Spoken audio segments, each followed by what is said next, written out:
by Dharminder Sharma.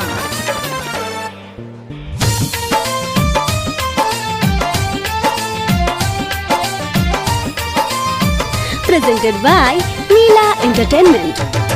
साचो में तू तो बरू गोरी रूप के खजाना हो। साचो में तू तो बरू गोरी रूप के खजाना हो। देखो ना तोहरा पीछे पागल भइल बई दीवाना हो। देखो ना तोहरा पीछे पागल भइल बई दीवाना हो।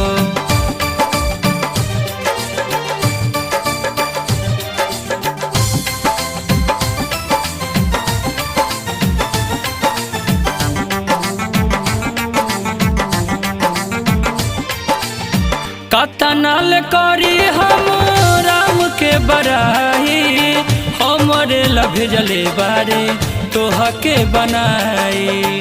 तोह के बनाई, तोह के बनाई। कतनाल करी हम राम के बराही, हमरे लभजले बारे तोह के बनाई। तोहरा आगे निक न लागे गोरी अब खाना हो।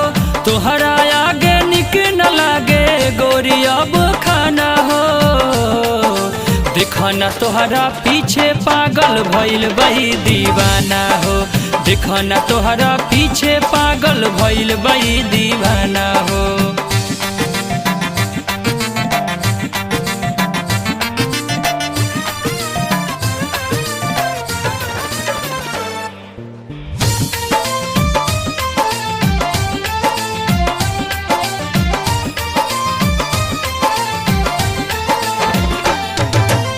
शेखरा सुमान के तू बारू पसान हो। बोलाए धान तोहर का बाटे मान हो। का बाटे मान हो, का बाटे मान हो। शेखरा सुमान के तू बारू पसान हो। बोलाए धान तोहर का बाटे मान हो। कहेल लड्डू लडला लिखा प्यार के तू पाना हो। कहेल धर्मेंद्र तू लिखा प्यार के तू पाना हो। देखो ना तोहरा पीछे पागल भइल बई दीवाना हो। देखो ना तोहरा पीछे पागल भइल बई दीवाना हो। साचो में तू तो बरू गोरी रूप के खजाना हो। साचो में तू तो बरू गोरी रूप के खजाना हो। देखो ना तोहरा पीछे पागल भइल बई दीवाना हो। देखो ना तोहरा पीछे पागल भइल बई दीवाना हो।